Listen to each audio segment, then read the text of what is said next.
Okay ra po sa inyong mga bilingkuran. You can go forward kung ganahan mo, but if satisfied lang po sa inyong mga bilingkuran, okay ra yun. Importante ang komportable ta sa ato ang pagpamigaw sa katong sakit mo. I think we have lived life enough na makaimot ta dili daling ang kinabuhi. Life is tough. Sa kasimana, natay mga nagalahi-lahi ng mga butang, di makatubang, pamilya man, sa mga estudyante, sa eskwelahan, busy kayo, labi na niyo pa man ng klase, sa mga nagatrabaho, sa atong mga nagalahi-lahi ng mga engagements, makaimutan na dili yun basta-basta ang kinabuhi. We can be beaten up and be worried na pagkaabot sa adlaw na Domingo, makaimutan na lakay na gani iyan itong simbahan. Kapoy na. So, kung sa may rason ka mo simbahan, pwede naman tamang uyong na lang sa balay, mahuway, ilabi na kay orag yun na ang adlaw na tingali panahon sa pahuway sa buwan. But while we have to get up every Sunday morning kayo, watag yung panahon ng simba. Well, muna tingali because nakaibalotan na paano sa Ginoo. Ningon na Ginoo na anong kaadlaw o simba ta dayon sa ikapito, dapat ito igahin. Okay? Sa pagpangalagad sa Ginoo. Anong kaadlaw, ang trabaho, ikapito, o hatag ang panahon sa pagsimba sa Panginoon ng Diyos. And so, usa na siya sa atong mga rason. Ikaduha is atong dapat masabtan na natag diri ito ang kinahanglan ta o kanang kapdasiganay. Okay? We need encouragement. Dili lang atong kaugalingon kung dili atong kauban. So we are here to encourage one another. Okay? Kay balubatan nakaabot ta diri karong buntag. Let me tell you,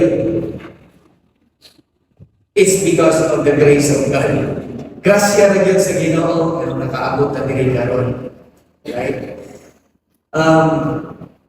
Natay mga nakalahi-lahi ng mga tubang sa kinabuhi, but gidala ta diri sa Ginoo kay balo siya kasabot siya kinahanglan nato ni tungod kay na siya ganahan ipadangan nato. He wants to tell us that we are special. Right? By God's grace that we are here. God brought us here because He wants us to experience sa kanindot, sa presensya, sa iyang, sa presensya sa Ginoo, o labi na yun. Coming to church, makabenefit ta sa pagdasigan ay sa usa-usa. So, maybe we can do this, make it as our practice in church na magpangumustahan ay. Kumusta man kamarin? Kumusta man kabay? Right? Dahil siya ginagudro, ay, okay. Ako po na ako gigudro. Right? Ampuan ay. Mag-ampuan ay ta. Because maunay siya ang purpose. Nganong natay tawag, nakatiliban, natay simbahan. Right? So, mauna na ako joke, tinguha ang makatuod taanin na topic. Kanibago na itong nagitunan karon nga subject. Dili lang siya way to respond sa or continuation sa atong series last time. Kabahin sa discipleship. Ang kinahanglan ta o creative communities para ma-realize na hindi itawag na discipleship. But grabe ang benefits mga isoon. Ato ang pipasamtan mo. Grabe ang benefits kung nata sa eksakto ng community. I think na-experience man siguro ta ka ng isolate or maybe ganata maging masaran. There are times na ay nuntas na magalingon. We need that also. Kinahanglan pag-along pero dili siya dapat kanunay sa atong kinabuhi na makinusarata. We need to live our lives with other people. Kaya gi-create ka sa Ginoo to live and function in a community. Okay. That's how God created us. And if you remember last time, kung ningon ta na natay community, kanang tinud nga community, it's a place. Saan na siya ka lugar, or saan na siya ka, we call this a group of people, kasabihin, you allow yourself Imong itugutan imong kaugalingon nga ubang mga tawo makasulod sila sa imong kinabuhi, nga makahibalo sila kung unsa imong mga fears, unsa imong kahadlukan, unsa imong mga frustrations, unsa imong mga failures, nga nakay freedom ba to express imong kaugalingon that you can be yourself, na dili ka mataha, na basig kunya i-judge ka, but you know that these people nag-love sila sa imuha and they are helping you to get to where you want to be. Muna tinong ka community, right? And at the same time, ikaw po, share po ka sa uban, mga kaubanin mo. Dapat kay freedom, sudihan mo sila sa ilahang, kasi kung nakita sa ilahang kinabuhi, tamalabang sila, maybe things that, kita rin mo nga, nagdilimayo, mabandong mo sila, makorek mo sila, and then ma-encourage mo sila, wala po kayo pagkataha. Muna ang tinulog ng community. It's not because you are just surrounded with people sa eskwelahan, sa trabaho, or sa imuhang balay, okay. No. The only thing that we can say we are in a true community is when we, as a group of people, we share things in common, na binagyan ang mga butangya sa Ginoo, ang gugma sa Ginoo, na sa diin, mao'y nakatabang ka na ito para magtubo ta sa atong journey, sa ato ang pagtubo, sa ato ang pagkinabuhi Kristohanon. So that's how important church is. And not only, I'm talking about, being in a congregation or group of fellow Christians, magkita ta every Sunday, mag-gather ta to worship God, but ang gitawag na kini small groups, okay? Groups, kasi you have things in common, you can share your passion, your desires, your dreams, ikaw na huwag ganyan ang mga fears na to, frustrations, mga failures na to, we can be free to be ourselves, right? So that's true community, because in discipleship man God, tuman lang na siya ang ingon sa Ginoo nga experience na to ang kanang transformation sa ginabuhi mo sugta o gitabon magamit sa Ginoo sa pagtabang sa uban ng mga tao na sila pud makaila sa Ginoo o follow kay Jesus Christ, and that they can experience the abundant life na He promised. Because again, the principle nato ang ginaabhol, sukad-sukad pa, ngayon, hantod karon mo na siya gin-emphasize if you remember that life change, okay, atong balikon, kalihog, atong basahon, makasabot, nine understanding. Ready, go. Life change. Okay, nasabtan ba ganyan ang principle? Life change ang pag-usap sa itong kinabuhi. Ako na naman nakita ng ayos ang ginawa, kinala ko mag-change. I still need to grow. I still need to be transformed. Okay? And I believe ko mo, kita niyo si Pugalingon, na napon mo yung kinala mausap sa inyong ginabuhi. And as Christians, we have that desire in our hearts na we want to be changed. But life change happens only, hindi lang ka na magsimba ta kada domingo bilos mo sa Ginoo. Or ka na personal devotion ta para sa mo sa Ginoo, mag-ampo ta. But kung naata sa kanang itawag na small group, because it happens best within the context of intentional relationships. Kanang na-adject tinanay na relationship na na-build sa ato ang small group community. Right? If we are not, involved sa small groups, sa atong community of faith, we might experience kanang transformation pero minimum lang. Dili yun kanang fantastic na nindot kayo kung takot kayo na mga changes sa ato ang kinabuhi. So, that's where we are heading. Okay? Tingala mo, anong module niya dito ng Pastor? Because I don't want to speak anything sa church na walay role. Okay? People, they just love to hear messages that, ginabumbahan sila, ginastare sila may ganap, pero kung saan ganap ito mong tuyo? Well, once in a while, we are talking about, principles of Bible that will really shake us. Pray of kanang pagtagpag sa ito. Pero, kining series, itong ginahimo sa simbahan, na atay tumong tuyo niya. I don't want to finish this series. Wala na. Okay? So, nakahiskot ang tag-discipleship, karon atong isgutan, asa na siya dapat nato imuon. Right? So we're heading towards a certain goal, which is eventually, atong church will be a church of small groups. Okay? I don't want magpadayta kung saan ito ngayon na nila yun. Every Sunday, kita ka, Domingo congregation na lang ang set up. No? I want to see one day that every week, naatay mga small groups, GP communities na ay regular meetings or meetups sa mga nagalahin-lahin ng mga lugar.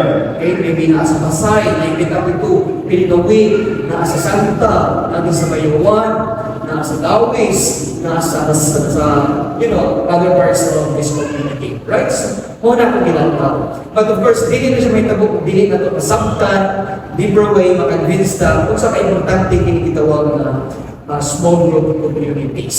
Right? Okay, so, I want to recall a couple of things that we have mentioned last Sunday. Kung di ay ta mo appeal of small group, right? Kung sa ganito masakit, what kind of disease ang naanato kung dili ka mo appeal of small group? So to, isolationitis, right? Ayaw nagkalim niya, murag tonsillitis, murag appendicitis, murag kung sa panang mga scientist, right? So, delikado. Okay? Delikado. Kaya naman, bad things can happen if we are not pursuing sa design na di-create sa Ginoo sa ato. Because we are to reflect the image na sa diin kita di-create. Because God is a God of community. Likewise, we are also to be involved in a community. Okay? So, padayon ta sa ato ang isgutan. Pero we are going to move to another level of our study kabahin sa pagkitawag yung mga community. Alright. Kita kanan, natay mga hopes and dreams. Natay mga dampo, mga ginalaom sa atong kinabuhi. Dili ta kinalan magtulog para magdampo. Kung matulog ta, magdampo ta, fantasira na. Okay? Kalagitan na dili may tamo, labi na nagdampo ka manalupan, nagdampo ka na kay Power, si Superman, fantasy na siya. Pero may mga taling madampo sa katulog ta magmurag, kaya ta, dito mo ba yan sa base? Ito na siya. Napo ba yun, na mga experience na sa gatang sinunod. Nayo sa nalang mo, nakita mo. Murag, I don't know, may tamo na siya. Dampo ko nakatigo ko drive ng bike, ay tamo. Dahil pag sunod ako damo ng motor, kita mo, nakadrive ko motor, sunod ako damo, nakadrive ko gani 4 wheels, ay tamo. Kanya, ang sunod ka damo nga, ano to, may tamo ka man na siya. Drive ko helicopter. Pura ganit, pag-iin ang gano'n, fantastic yun na nagway. Gawa siguro kung ispil ako Air Force. Alright? So, pag kining, mag-ingon ta, magdampo ta, maghandog ta, sa unsay mahitabo sa atong kinabuhi-saunahan, dili ta kinang matulog yan. And we can be who we are. Base sa ato ang mga ginahandog, ginadampo sa ato ang kinabuhi. Maybe nagdampo ako ba rin ang makuman sa nag-eskwela, makapadayon sa nag-eskwela o college. Because I believe there are some students here struggling even karon sa ilang mag-high school. They don't know if maka-eskwela na sila o college. Right? But it's okay to dream, you know? It's possible. Maka-eskwela ka college. And maybe ang uban is maka-angkon o ka ng pindot ka trabaho. Simple ang sweldo, makabuhay pamilya, makabalik ka sa siyong kanahan. Right? Or maybe kadampo ka one day na kay balay na gandun kayo. Hindi lang kay balay, dapat siya karami. Kaya naman, kadampo ka na kay nandun kasakyanan. Right? Ang uban po, kadampo ka, hopefully, I will have one day beautiful wife. Handsome husband, right, margarista. Ako yung bago mga parents, lahat doon, hopefully they will have children. Okay? Kids, buutan. Nagkantag mga dampo sa atong kinabuhi. Maybe one day we'll have our business na stable income. Okay. So, kita na tayo mga dampo. So, diyan tapos tinoon, kaya balo ba mo na ang atong Ginoo na ako siya dampo para na, no? Do you know that? Naidam ko ang Ginoo na siya handog pod para nato. Tingali ko pa nato kay kuno ta. I think ang dream ang handog ra sa Ginoo or what God wants for me is only unsay ako mahimo, unsay akong accomplish akong kinabuhi, isa akong mapangasawa. No, let me tell you this. God dreams something special for you. Like a father, ang amahan ganahan siya ang iyang anak one day mapahimutang sa usang sitwasyon, sa diin, experience niya ang satisfaction, katagbawan, the fulfillment of life. Likewise, ang atong Diyos po, na siya gidam ko sa diin, experience na to, ang bigod, katagbawan, fulfillment, true happiness. And you know what, kung saan na siya ka-dream? Pero wait, ito, manayag ang sa to, ha? Yes, nakita mo gino sa to. And you know what, God dreams for us for something. And His dream for us is one of God's biggest dreams for us is authentic community. Because ang authentic na community, so what would I say authentic? Authentic means genuine, tinuod, okay? Dili casual community, tinuod, kita hindi mo mga sabihin, di hindi mo ma-experience ka ng tingnan ng pagiging panay, pag-care sa usap-usap, pagkakanay, dili pag-judge, pag-criticize, dili pag-bite, isa naman, ang binay-biay, dili na tinod ng community. So, God desires for us, yung dreams na to is that naatay one day ka ng authentic community. Because there, in that community, we will experience the true happiness, satisfaction, fulfillment in life. Right? How do we know that? Well, in John chapter 17, kung basa mo sa John chapter 17, this is the prayer of Jesus Christ, I believe. Okay? Gitawag siya na high priestly prayer. Si Jesus Christ, ano na time, kapit na siya mamatay. Okay? And so, kapit na siya mamatay, he reveals the closest thing in his heart, sa yung deepest na desire. Ang deepest na desire i-reveal para sa iyang mga closest friends or mga, sa mga disciples. Okay? It's been said, ang tao nga hapit na mamatay, na ay dihan mo manuggan ka ng mga lalong niya ng mga desires sa iyang kasing-kasing. Siyang kinabuhi. That's why we go out to fulfill thy wishes because it's important. So likewise, Jesus Christ, naa siya ay dying wish. Iyang dream para sa mga disciples. Umoni ang giingon in John chapter 17, verse 11. So, I am no longer in the world. He prayed this to the Father. But they are in the world. He's referring to my disciples. And I am coming to you. Holy Father, keep them in your name, which you have given me, that they may be one, even as we are one. Wow! That they may be one, even as we are one. Kasi nakita niya, it speaks of community, right?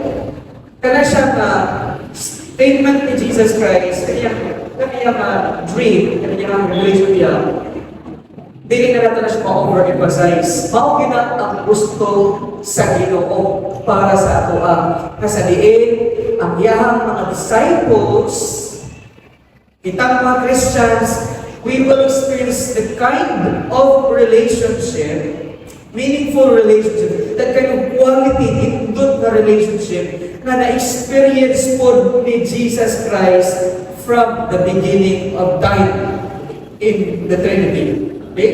Si Jesus Christ is part of the Trinity, so na-experience ni Jesus Christ na klase sa relationship, kung gano'n naman niya na siya ma-experience na relasyon sa mga Kristohanon, that we can also have that kind of relationship. Well, kung sa tayo na siya klase sa relationship, Pastor, ang experience sa Trinity, na sa diin, ganahan ang Ginoo na ma-experience na to. Well, we can be able to find the significance of that relationship as we are going to look at how, the Trinity relate to one another. Okay? So, throughout the scripture, kung tanawon ang Bible, from Genesis to Revelation, makita na to ang Trinity, we will be able to see how Trinity, express that kind of relationship towards one another, by the Father, God, the Son, and the Holy Spirit.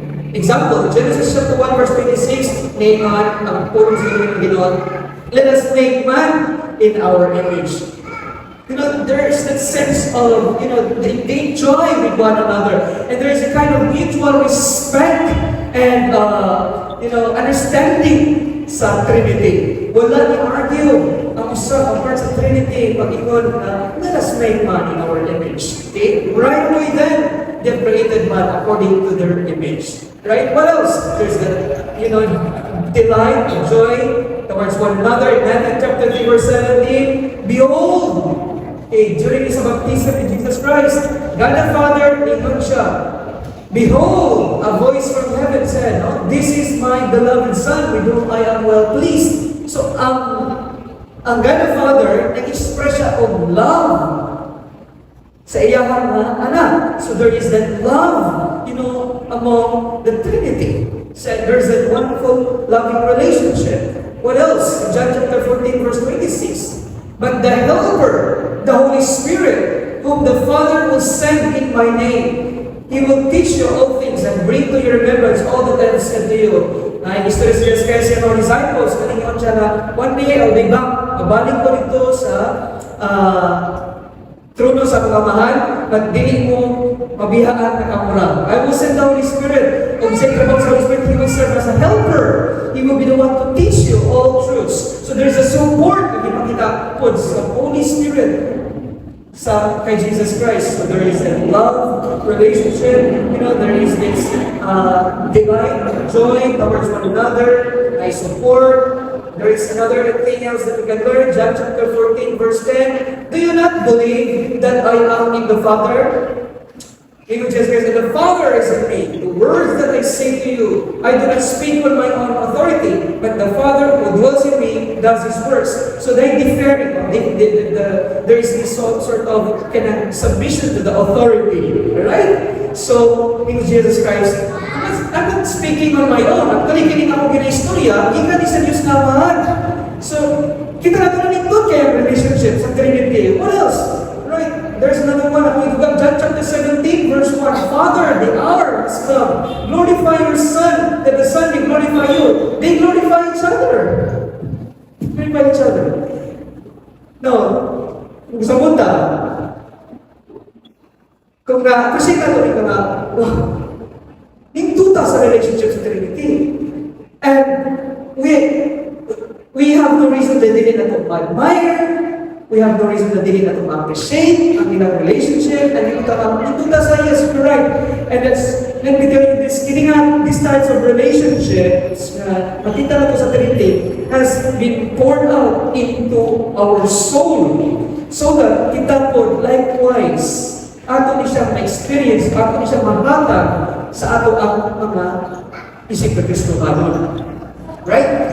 And this kind of relationship is the one that gives life. He is the source of life.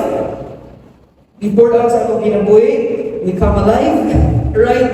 And therefore, we are able to express this kind of relationship towards one another. Right? So it's important na makasabuta sa klaseng relationship ang i-share sa Trinity. What siya desire sa Ginoo sa kada usa nato. By the way, dili na siya limited, right, sa mga disciples ni Jesus Christ ato matay. Kini desire sa Ginoo yung dream. It is an open invitation to everyone who will believe. Tanan-tanan. Okay? Jesus' invitation to life-giving relationship is open to all who will believe in Him. Okay? So, dili na siya limited sa ato ang natin sa church, dili na siya limited sa mga, disciples related sa mga panahon, but this is open to everyone because ang desire sa Ginoo sa tanan ng mga tao is ma-experience nila ang katapis sa pagpakitambigay sa usa-usa, the kind or the quality of relationship wherein makain sila, this is the kind or authentic. This is an authentic community. dapat na mabilog. Right? Otherwise, we will never be able to really experience the kind of life that God desires us to experience. Right? In John chapter 17, one of the of Jesus Christ, I do not ask for this only. I'm not just praying. I'm not just, di lang concerned si Jesus Christ na iyang mga disciples at kumatay. Right? I do not ask for this only, but also for those who will believe in me. Okay? Through their word, that they may all be one. Prayer na sa Ginoo, just as you, Father, and are in me, and I in you, that they also may be in us, so that the world may believe that you have sent me. Now, as it is importante kayo siya, ang mga disciples ni Jesus Christ, ang mga believers, is makahatag ani or maka-express ani ang klase sa relationship sa matag usa. Okay, na dito yung mga benefits. Pero kung atong tanawin mo ang words ni Jesus Christ, na binigay sa last part, mga ang benefits, ang benefits being in the community, authentic community, expressing this kind of relationships, is it goes beyond.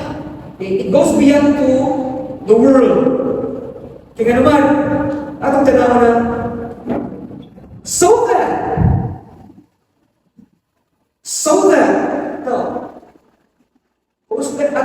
ato mabalanduman ka niyo. Na feeling, mabugaton ang statement, so that the world may believe that you have sent me. Now, kung atong tanawang pag-ayaw ka ng statement, bugat siya, and so powerful, kung ito tao, wow! Ang message ni ay, ang life and message ni Jesus Christ, the credibility of the life and message ni Jesus Christ is dependent upon how His disciples relate to one another. Ang mga tao na nagalantaw sa ato sa gawas, ga-observe sila pag-ayon sa doa, and they will only believe, mutuo lang sila sa kay Kristo, sa mensahe ni Kristo, kung makita nila sa ato ang kinabuhi, ang tinutanay na relasyon na sabihin na basa sa ato from the Trinity. So, somehow, belief sa kalibutan, sa mga tao out there, okay, and our behavior are connected. Their belief and our behavior are connected. In other words, Jesus Christ is saying, the world is just out there watching, nagtanaw, naghulat lang ang mutuo sa Ginoo. They're just waiting to believe. They're watching and waiting to believe on Jesus Christ, but they are, waiting. How? Nagtanaw sila sa ato how we are relating to one another, expressing this kind of, this quality, this kind of irresistible classes of relationship with me. Ingon na to. Especially, ang sunod na word, kita na to sa other verse, if you remember, naiging si Jesus Christ. In John chapter 13, verse 34, "And you commandment I give to you, that you love one another. Just as I have loved you, you also are to love one another, so that by this all people will know that you are my disciples, if you have love for one another." Bisod kaayo sa mga tao sa gawas na mutuo sa Ginoo, kung natanaw sila sa mga tao na nasa sulod sa simbahan o sa mga nag-claim sa ilang magaling mga Kristiyano na walay bindot na relationship. That's why it breaks my heart, sa pinutan nila. Dili ko kanina sa pagaliman. Dili ko accepted, and I'm not that kind of powerful enough to say na wala ko experience na it happens in our church, it happened in our church. As much as the best that I could, try na ko keep a relationship with other people, but naturally, kita mo kadili mayo sa simbahan, kaya mo tao, maybe, most of you na kayo malo, and you really treasure relationships. Pero, the enemy, the battle is real, pinitay na kaway, ay naman, bumukag ng relasyon. It's so painful. And the world's watching. You know what? It diminishes. Nakalidak siya, nakakuha siya sa katuwang credibility ba? As isip-isip. Kristohan, nag-claim tayo na we are Bible-believing church, or born-again church, nag-preach sa gospel, pero hanggang na ay mga dili na itagpay na itang simbahan. Well, let me tell you this, as soon as we can keep our relationship. But if we are not careful, again, just want to like, na pag-wito sa kaaway, nagkakakiwan ang relationships. Ang pinag-ginagawa kay, once nabuba ang relationships kalibutan, i-privileges, makakuha na sa credibility na tao, mga tao sa kalibutan na to. Right? It's hard, especially kung ganit na kailangan. They know you, ang ba na yung ikuhan, ang parang so painful, right? But the Lord Jesus Christ, we pray na actually that we may be one, actually, that we may be one. Dahil yung mga churches karoon, yung mga bukag, dahil kayo yung mga denominations, sa kabarangay, na mayroon ka, pero dahil kayo yung mga denominations, piling, nitipak sa pikas, gigan sila ng pikas, nitipak din, ibalang pikas, dahil kayo, nitipak na po, nitipak nila, kabalong yung naginawa na, that's why young prayer, that they may be one. There's that unity. And it can only happen in a genuine, authentic community. Right? So, ano na po sa church, we will remain intact, okay? People about these all people will know that you are my disciples if you have love for one another. I like the statement of this guy, Mr. Fraser, right? Okay, like to pay. Or phrase ko lang what? Asa Mr. Fraser? As Schaefer guy, Fraser. Okay. Our relationship with each other is the criterion the world uses to judge whether our message is truthful. Christian community is the final apologetic. Apologetic defense. Ang Christian community, mga final na defense that we are indeed true believers. Christians are. Okay? So, if we are not, if you are not part of authentic community, imagine dealing siya mayo, right? Bad things can happen. So, God desires that we must be part of the authentic communities that God desires for His church, right? So, only ang topic sa simbahan actually. We as a church, we are to create authentic communities, right? Because the world is watching us. That is the kind of relationship na sa diin, i-convince ang mga tao ba sa gawas ko sila, yan hindi ko kaya na. Ganun po apela ng simbahan kayo. Ito kayo lang mapagkaganay. Tabangan tayo sila. Okay? They show concern to one another. They show love to one another. They care for one another. Okay? Misan, dahil sila status nila sila pinag-ilisan ka ng simbahan, ay nadato, ay makupri, ay masikap, magdili, ay mabagtugan, mga uyawag, pero wala iwan, maapi ka diyan doon. Wala iwan, wala kalayan, wala marginalized, wala division, everyone is like a brother and sister in Christ. Sa height, there is a church. I feel like, regardless of your position, sometimes naroon sa kasi pwede yung matawag ni mo sis bro. Sometimes you want to be attorney, doctor, okay, engineer, sir, ma'am, okay, because we are just brothers and sisters in Christ. Pero I understand, na yung mga tao na sensitive kayo mga title, ilahan na natin bago, pero dito sa simbahan, wala tayo ka ng pragmastas or ugo, we are all level. So the church is, we are created to, next slide, please. Hello. Hi, next slide. Okay. God has called the church to create environments where authentic community can take place. So that's our goal. Bigyan na ito kalimtan. O muna itong inapurso sa unahan. Kita nga simbahan. Mag-creata anang communities so we can be able to give that impression sa kalibutan.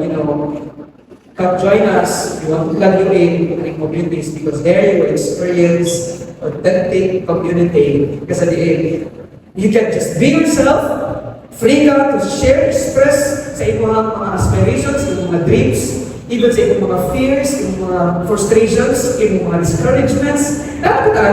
Do you have someone or do you have a community that you can say, Pastor Rich, this is a church?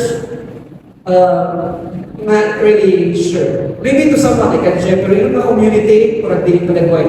Sa gawas, I don't think so. Some of the sa gawas, unbelievers in Goban, sa eskwelahan, students, I don't think so. You have inside sense of freedom because if you are surrounded with unbelieving people, dili mo may experience ang tinatay na care, concern, i-criticize pa ka, katawaan pa ka, yaga-yagaan pa ka, nga di ka nafasa sa tao, i-judge pa ka, pero dili mo ginagawa ng buwan, we can be able to create and set that kind of environment sa church. And so kung wala pa na siya, we're heading towards the direction, at ng buwan, we're looking forward, we are at the position of strategizing. After ganitong pagdoon, kaya siya na series, this is part of creating strategies na sa usapan ito pag-create ng small groups. Right? Okay. Naanaman tayo gina-envision sa unahan. Kung sa ganito gina-envision sa unahan, kung nakinig mo, kung sa ganito pinapananaw sa unahan, that we will be a disciple making church. But we can only do that sa atong simbahan. We can only fulfill that mission ng yata ni Jesus Christ kung natay small groups. But again, small groups, dili ko siya may tabo kung wala tayo leaders. Right, so focus na ito karang katuig, we will be building, apuan na ito kung maka-raise na ang mga leaders from the church, facilitate ng small groups para na mahita po nila sa simbahan. Looking forward that before the end of this year, hindi na ito makaya na ito katuig. Next year, at least, na tayo makita na, wow, nanay, di-exist ng mga small groups na thriving. Alright? So far, kaya lang sa aming buntag, next Sunday, we will talk about more and we'll see kung sa'yo mga ito pa sa Dino sa mga